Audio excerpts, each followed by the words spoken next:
하나님의 말씀은 고린도전서 15장 1절에서 11절까지의 말씀 우리 같이 교독하겠습니다. 고린도전서 15장 1절에서 11절까지의 말씀입니다. 제가 가지고 있는 성경은 281쪽입니다. 고린도전서 15장 1절에서 11절까지의 말씀, 제가 먼저 1절 말씀 봉독합니다. 형제들아, 내가 너희에게 전한 복음을 너희에게 알게 하노니 이는 너희가 받은 것이요 또한 또 그 가운데 선 것이라.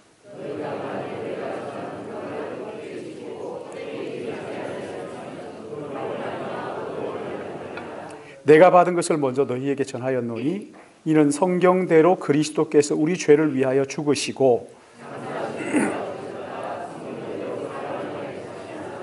게바에게 보이시고 후에 12 제자에게와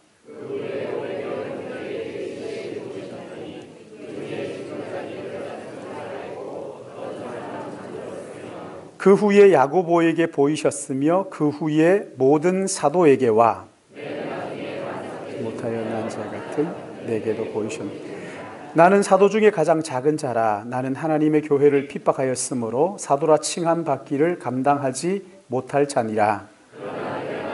하나님의 은혜로 된 것이니 내게 주시는 그의 은혜가 헛되지 아니하여 내가 모든 사도보다 더 많이 수고하였으나 내가 한 것이 아니요 오직 나와 함께 하신 하나님의 은혜로라. 같이 봅니다.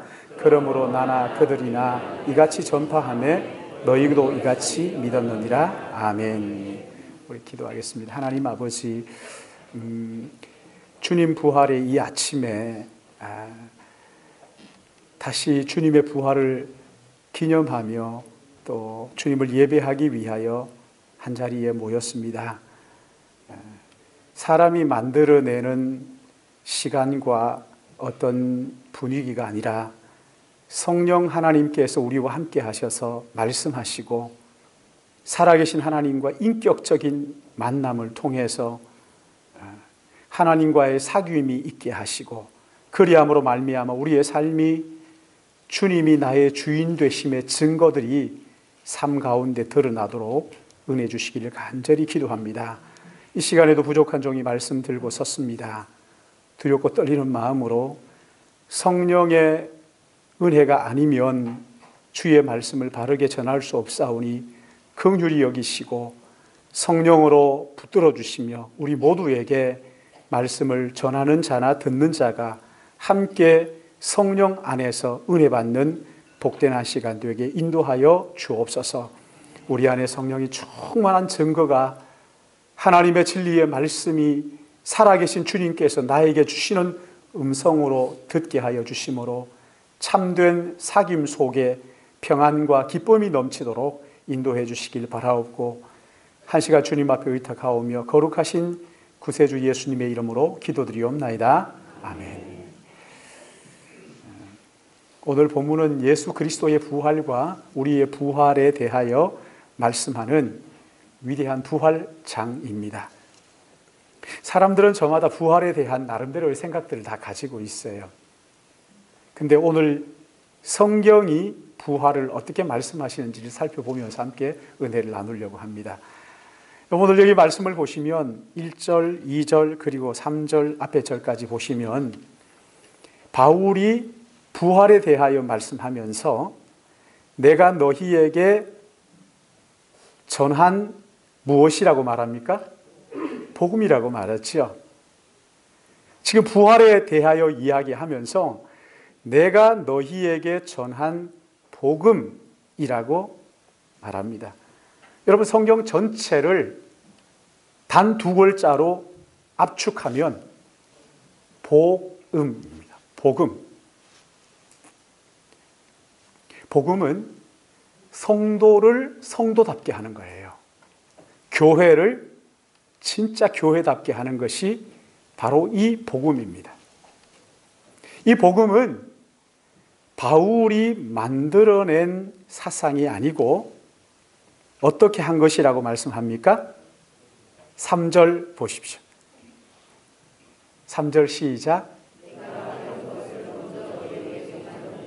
이는 성경대로 그리스도께서 우리 죄를 위해 죽으시고. 자, 복음은 바울이 만들어낸 것이 아니라고 말하죠.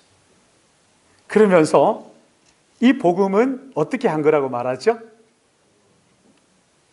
내가 만든 것이 아니고 내가 받은 것이다. 역시 우리 청소년 아이들이 잘하네요. 내가 받은 것이다. 여러분, 바울이 누구에게 받은 거죠? 예수 그리스도로부터 계시, 예수 그리스도께 받은 복음이에요. 여러분, 이 복음은요, 몇몇 위대한 스승들이 고민을 해서 만들어낸 그런 사상이 아닙니다. 예수 그리스도께 받은 거예요. 예수 그리스도께 받은 복음을 바울이 고린도 교회 성도들에게 전한 것이지. 2절 말씀을 보시면 너희가 만일 내가 전한 말을 굳게 지키고 헛되이 믿지 아니하였으면 그로 말미암아 어떻게 할 것이라고요? 구원을 받을 것이다. 우리의 구원, 우리를 구원하는 복음은 무턱대고 믿으라고 말하지 않습니다.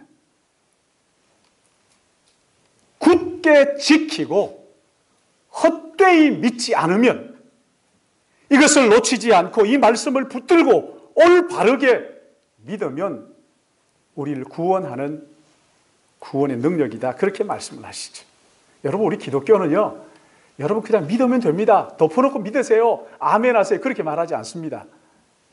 기독교의 복음의 내용은 너무나 분명해요. 확실합니다. 그래서 이것을 지킬 뿐만 아니라 헛되게 마치 우상숭배하듯 그렇게 섬기면 안 됩니다. 기독교는 그런 게 아니지요. 그렇죠? 여러분, 여기 3절 4절에 그 기독교가 말하는 복음의 핵심을 두 가지로 요약합니다.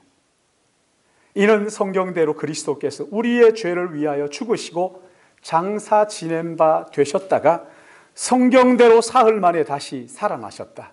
여러분, 이 복음을 두 가지, 이 복음의 핵심을, 이 두 가지 기둥을 말을 하는데, 첫째가 뭐죠? 그리스도께서 죽으셨다. 그렇죠? 그리스도께서 죽으셨다. 그리고 두 번째는 뭡니까? 그리스도께서 다시 살아나셨다. 여러분, 그리스도께서 죽으셨는데 그냥 죽으신 것이 아니라 뭐라고 얘기합니까? 성경대로 누구를 위하여? 우리의 죄를 위하여 죽으셨어. 여러분, 예수를 여러분 어떻게 아십니까? 우리 청소년 아이들 예수 어떻게 알아요? 4대 성인 중에 한 사람이다. 인류의 위대한 스승이다. 여러분, 틀린 말은 아니에요. 그러나 그렇게 예수를 알아서는 예수를 다 모르는 거예요. 아니, 전혀 모르는 거예요. 성경을 아무리 많이 알아도, 예수에 대해서 아무리 많이 안다고 하더라도 예수 그가 나의 죄를 위하여 십자가에 죽으신 하나님의 아들 구원자라는 것을 믿지 않으면 우리는 성도가 될 수가 없는 거죠. 예수 그분이 나의 죄를 대신하여 죽으신 하나님의 아들 그리스도이심을 믿어야 하나님의 자녀가 되는 거란 말이죠. 죄와 허물로 죽었던 우리를 위하여 하나님의 아들 예수 그가 이 땅에 오셔서 우리의 모든 죄를 대신 지시고 십자가에 죽으심으로 우리의 모든 죄를 용서하시고 하나님의 자녀로 받아주셨다 하는 것, 이것을 믿는 것이 복음이란 말이지. 그런가 하면 두 번째는 우리의 죄를 위하여 죽으신 구원자 예수 그가 다시 어떻게 되었어요? 살아나셨어요. 할렐루야. 살아나셨어요. 죽음의 권세를 깨뜨리시고 다시 살아나심으로 예수의 죽으심이 우리의 죄를 위한 대속의 죽음이라는 것을 부활을 통하여 확인시켜 주시는 거예요. 그러기에 예수 그리스도의 부활이 없으면 예수의 죽으심은 아무 가치가 없어지는 거란 말이죠. 예수님의 부활이 없으면 십자가는 아무 가치가 없어지고 마는 것이, 우리 주님의 부활이 나의 모든 죄를 용서하시고 하나님의 자녀로 우리를 받아주셨다 하는 증거가 돼요. 확증하는 거란 말이죠. 그래서 로마서 4장 25절은 예수는 우리가 범죄한 것 때문에 내어줌이 되고 또한 우리를 의롭다 하시기 위하여 살아나셨느니라. 여러분, 얼마나 놀라운 진리예요. 죽으실 뿐 아니라 다시 살아나심으로 그의 죽으심이 우리의 죄를 대속한 대속의 죽음이었다는 것을, 또한 나 같은 죄인을 우리 주님께서 자녀로 받아주셨다는 확증을, 보증을 부활로 우리에게 보여주시는 것이지. 여러분, 더 놀라운 것은 성경은 주님의 부활을 여러 말로 설명하지 않습니다. 아주 단순하게 그가 다시 살아나셨고 무덤은 비어 있었다.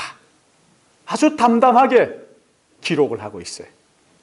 여러분, 여기 5절에서 8절 말씀을 보시면요, 사흘 만에 다시 살아나신 주님이 누구에게 보이셨다고 말씀합니까? 게바가 누구죠? 베드로죠. 예수님의 제자 베드로예요. 그리고 12 제자에게 보이셨고, 그 다음에 6절에는 어떤 사람들에게 몇 명에게 보이셨다고요?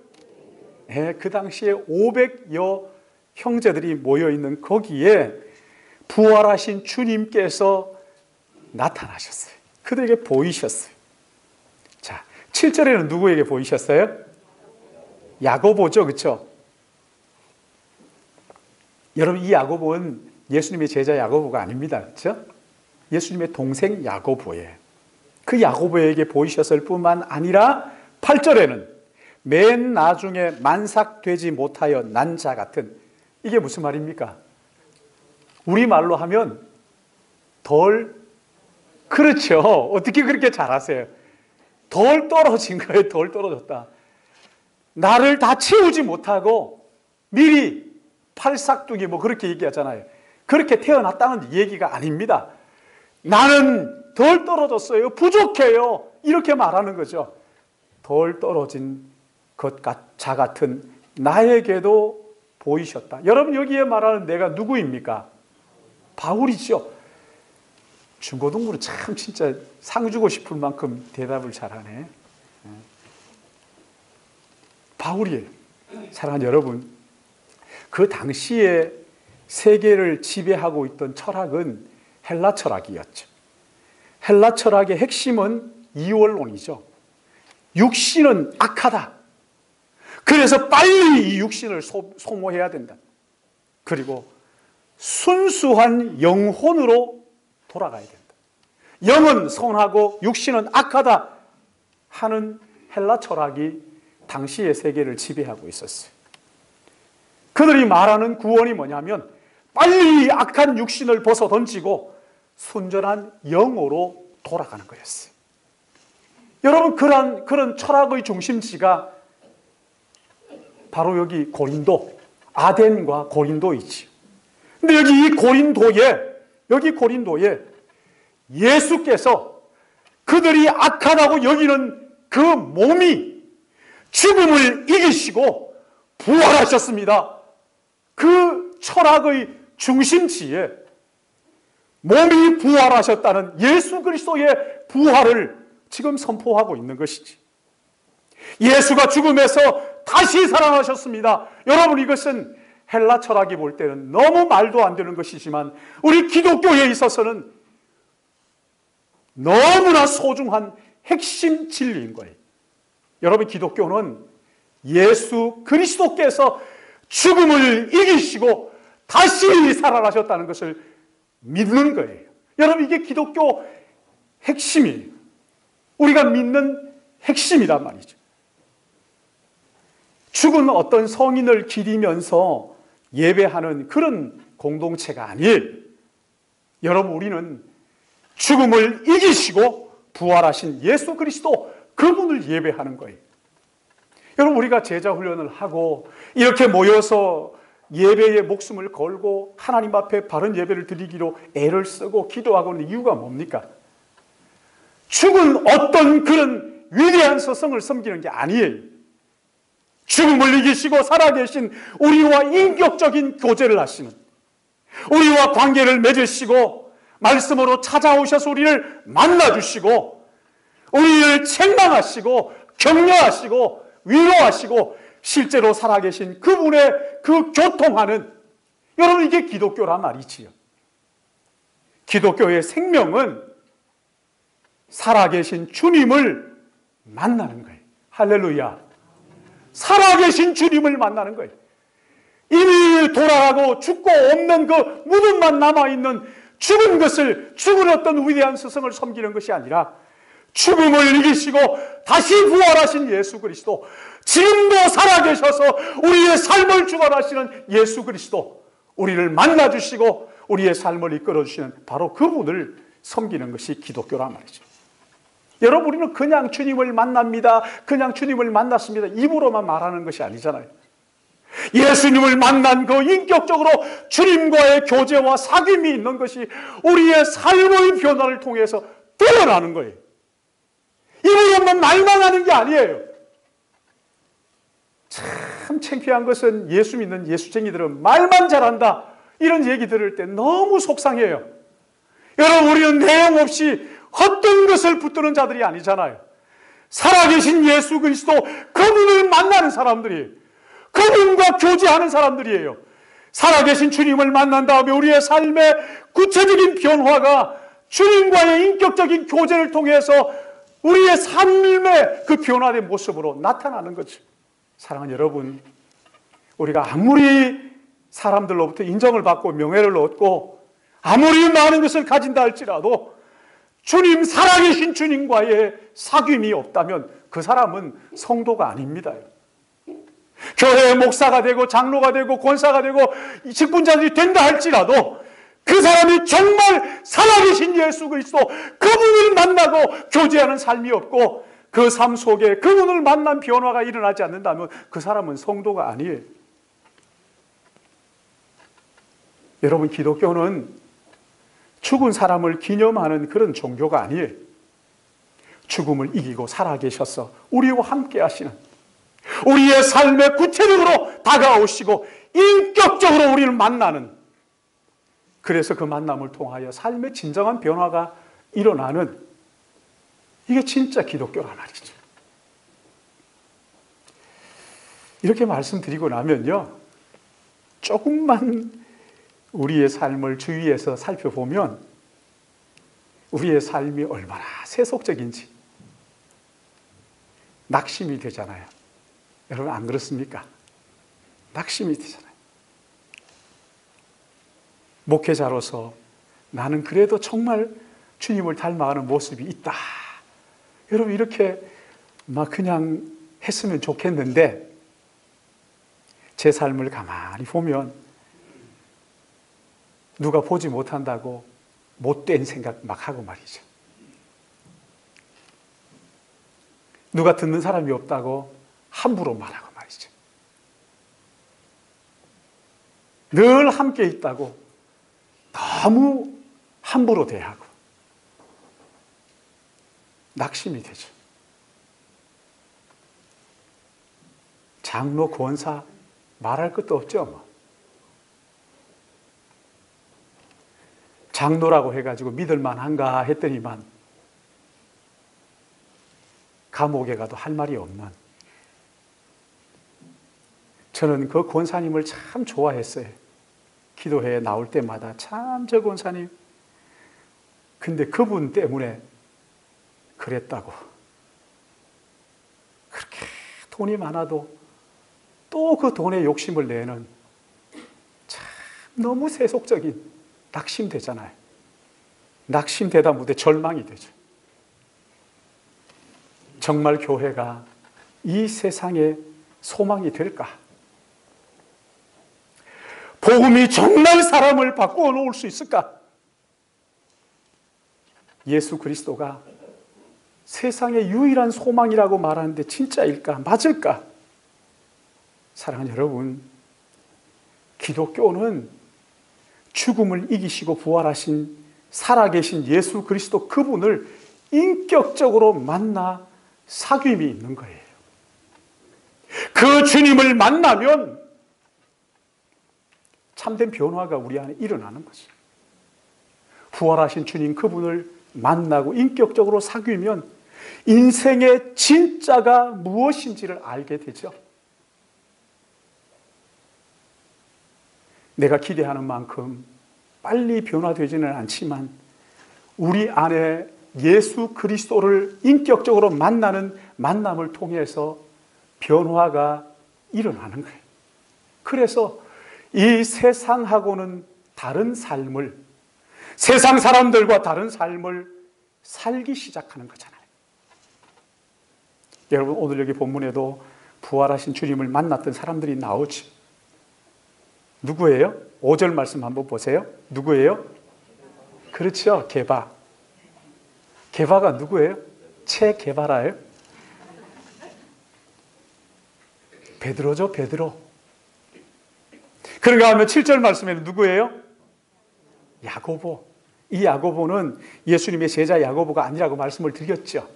예수님의 동생 야고보. 그리고 8절에 맨 나중에 만삭되지 못하여 난 자 같은 내게도 보이셨느니라.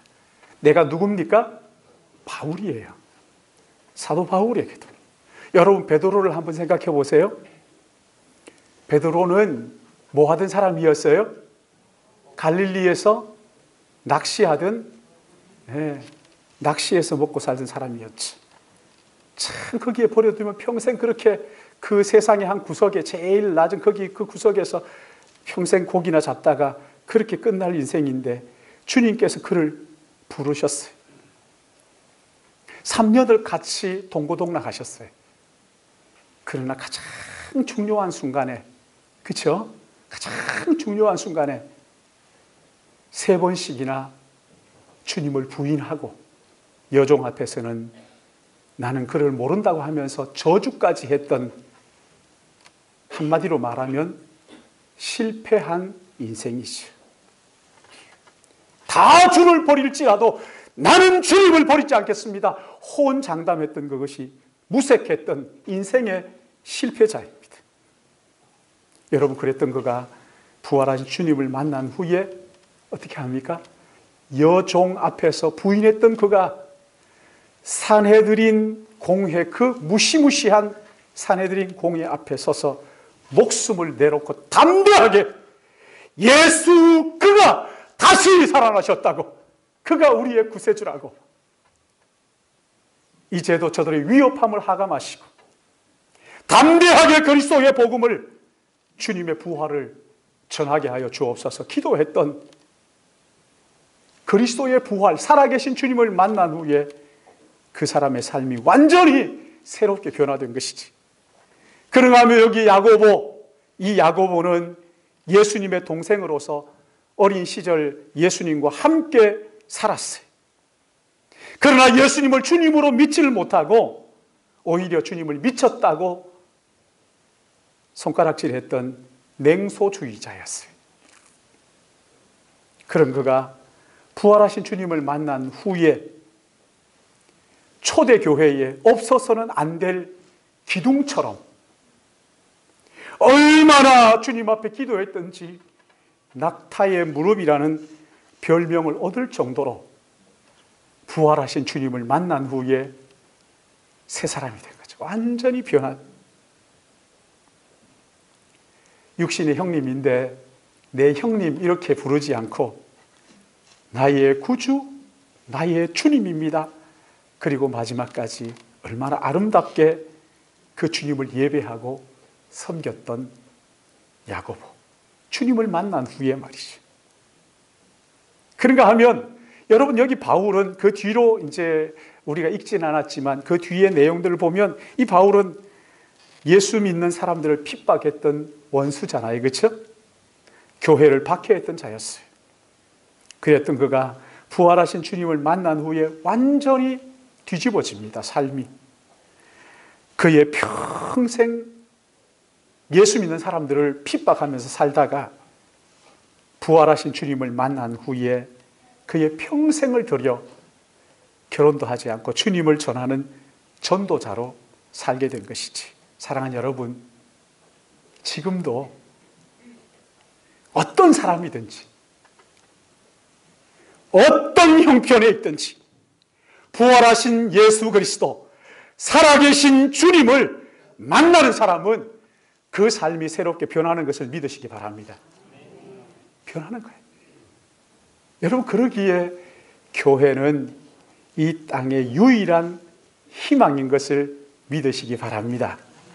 주님의 부활은 어떤 사람이든지 새롭게 변화시키는 능력이 되는 거예요.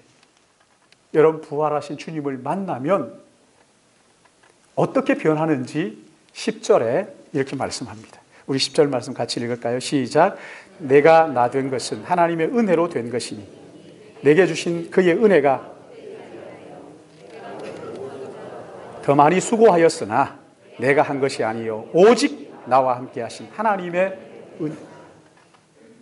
여러분, 이 바울이 예수님을 부활하신 살아계신 주님을 만난 후에 그렇게 애쓰고 수고했던 것이 내가 똑똑해서 내가 잘났어 했다고 말하지 않고 뭐라고 얘기합니까? 하나님의 은혜라. 하나님의 은혜라. 자기가 옳다고 여겼던 모든 것들을 다 내려놓고 나는 하나님의 은혜에 빚진 자입니다. 그렇게 고백하는 거죠. 하나님의 은혜에 빚진 자 의식을 가진 거예요. 하나님의 은혜에 빚진 자의 눈을 가지고 열방과 세계를 바라보고 자기 민족을 바라보는 거죠. 그래서 한 번도 만난 적이 없는 로마에 있는 그리스도인들에게 나는 빚진 자다. 당신들을 만나서 이 은혜의 빚진 자로서 은혜를 함께 나누기를 원합니다. 나는 빚진 자입니다. 그렇게 말했던 거죠. 사랑하는 여러분, 이 말이 무슨 말인지 여러분 이해하십니까? 부활하신 주님을 만나자 예수 그리스도를 위하여 모든 사람의 종으로 나는 은혜의 빚진 자입니다. 그러면서 세상과 다르게 사는 이 바울의 삶을 여러분 아십니까? 자기를 사랑하고 자기를 가장 중요하게 생각하고 자기밖에 모르는 이 땅에서 은혜의 빚진 자로 내가 모든 사람을 복음으로 섬기는 종으로 살겠습니다. 자기가 가장 소중하고 누가 자기를 알아주지 않으면 토라져 가지고 막 그냥 내가 누군지 알고 나를 무시해. 그 세상 가운데에서 하나님의 은혜가 무엇인지 알게 되니까 나는 당신의 종으로 살겠습니다. 나는 하나님의 복음을 전하는 종으로 당신을 사랑으로 섬기겠습니다 하는 이 의미가 무엇인지 여러분 아십니까? 사랑하는 여러분, 우리의 인생 버려두면 아무 가치 없는 무익한 인생 아닙니까? 이런 인생을 우리 주님께서 불러 가치 있게 하시고 존귀하게 하시고 죽음에서 부활하신 그 주님이 우리를 만나주심으로 하나님의 무한한 능력, 그 사랑을 누리도록 이것을 가지고 다른 사람들을 섬기고 사랑하도록 우리를 부르셨잖아요. 자기 잘난 맛에 사는 세상에서 도무지 볼 수 없고 알 수 없는 이 은혜의 종로로 타는, 다른 사람들 유익하게 하고 복되게 하고 선하게 하고 다른 사람들 존귀하게 하는 이 일의 종로로 타는 예수 그리스도를 만난 사람들의 진정한 삶의 변화. 여러분, 예수 그리스도의 부활하신 주님을 인격적으로 만나면 우리의 삶이 이기적인 자기중심이었다가 다른 사람들을 섬기는 삶으로 변화되는 것을 믿으시기 바랍니다. 하나님의 영광을 위하여 여러분, 보이지 않는 하나님을 섬기는 것은 보이는 지체들을 섬기는 것 아닙니까? 사랑하는 여러분, 주님의 부활하심을 기념하는 이 주일에 은혜의 빚진 자의 심령을 가지고 자기밖에 모르는 이 세상에 진짜 위로가 무엇인지를 보여주고, 주님을 만난 그 진짜 기쁨이 무엇인지를 보여주고, 인생의 참된 의미가 무엇인지를 보여주는 은혜의 도구로 하나님을 영화롭게 하고 이웃을 복되게 하는 삶의 변화가 구체적으로 드러나고 나타나고 보여지는, 자기밖에 모르다가 기껏해야 자기 가족들밖에 모르고 자기 교회밖에 모르던 사람들이 다른 사람들의 복음으로 종노릇하고 사랑으로 섬기고, 그래서 이 세상을 하나님의 나라를 보여주는 창문들로 사시기를 주님의 이름으로 부탁드립니다. 하나님 아버지, 하나님의 은혜와 사랑을 참 감사합니다.